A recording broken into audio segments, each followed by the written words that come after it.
చుట్టాలు మార్పులను అనుభవిస్తావు. నీతో కఠినంగా గమనించిన వారు సౌమ్యంగా మారుతారు. నీవు తడబడిన మార్గంలో ఇప్పుడు పుష్పాలు పరిచి ఉన్నాయి. నీవు భయంతో కూడా చూడని స్వప్నాలు నీ వాస్తవం అవడం ప్రారంభమవుతాయి. రెండు నీ చేతితో నీ భాగ్యం రాయడం. ప్రతి ఉదయము నీ మనసు ఎలా ఉన్నా ఒక పెన్ను తీసుకుని రాయి. నా తల్లి దుర్గమ్మ ఇప్పుడు నా జీవిత కథ మారుతుంది, ఒడిని నింపబోతుంది. నా తల్లి నా కోసం మార్గాలు తెరవబోతుంది. ప్రతిరోజు ఈ వాక్యాన్ని రాయి. అది 10 వాక్యాలైనా సరే, ఒక పేజీ అయినా, ప్రతి అక్షరం నా కృపా నీడగా మారుతుంది. ప్రతి పదము నా కృప విత్తనంగా మారుతుంది. నువ్వు 21 రోజులు ఈ విధంగా రాసావంటే నేను నీకు సంకేతాలు పంపుతాను. ఆ సంకేతాలు ఒక స్నేహితుడి మాటల్లో, ఒక అపరిచితుని సంభాషణలో, లేదా ఒక పాట లైన్లో ఉండవచ్చు. నీ హృదయ తడిని నీకు చెప్తుంది. నా దుర్గమ్మ మాట్లాడుతుంది. 3 రాత్రులు మార్చే ఉపాయం. ప్రతి రాత్రి నిద్రించే ముందు నీ మనసులో 5 దీపాలను వెలిగించుకో. ఈ దీపాలు నీ బయట కాదమ్మా, నీలో వెలుగుతాయి.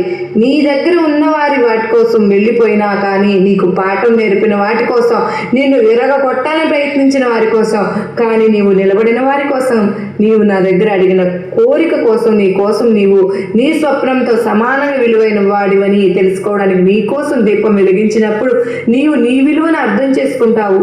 4 మార్గ నిర్ణయం. నీకు ఈ మార్గం సరైనదా కాదా అని సందేహం వచ్చినప్పుడు నా చిత్రం ముందు కూర్చుని, నా ఫోటో ముందు కూర్చుని కళ్ళు మూసుకుని చెప్పు, నా తల్లి ఇది నీ మార్గం అయితే నా మనసుకు శాంతి ఇవ్వు, కాకపోతే నా మనసు అశాంతితో ఉండనివ్వు.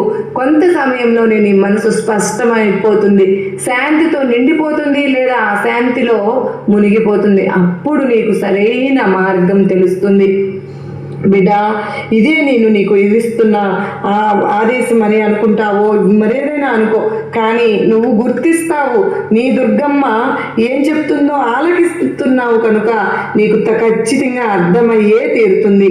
తల్లి, నీకు నా ఆశీర్వాదాలు ఎప్పుడూ ఉన్నాయమ్మా, కానీ నువ్వే దాన్ని గమనించుకోలేక ఇన్నాళ్ళు ఉన్నావు. నా బిడ్డ నమ్మకం నీ పథకంపై భరోసా పెట్టినప్పుడు వస్తుందమ్మా, పరిస్థితులపై కాదు. నీకు కనిపిస్తున్నది భ్రమ, నేను చేస్తున్నది రహస్యం. ఇక జరగబోయేది చమత్కారం. నీ చుట్టూ విషయాలు ఎందుకు చెడిపోతున్నాయి? సంబంధాలు ఎందుకు విడిపోతున్నాయి? స్నేహాలు ఎందుకు దూరం అవుతున్నాయి? వ్యక్తులు ఎందుకు మారుతున్నారు? ఎందుకో తెలుసా? నేను నీ జీవితాన్ని శుద్ధి చేస్తున్నాను. నీవు కొత్త జీవితం ద్వారం వద్ద నిలబడి ఉన్నావు. పాత తలుపులు మూసివేయకపోతే కొత్తవి తెరవబడవు బిడ్డ. నేను నీకు కొత్త వ్యక్తులను, కొత్త అవకాశాలను, కొత్త ఆలోచనలను మరియు కొత్త నిన్ను ఇస్తున్నాను.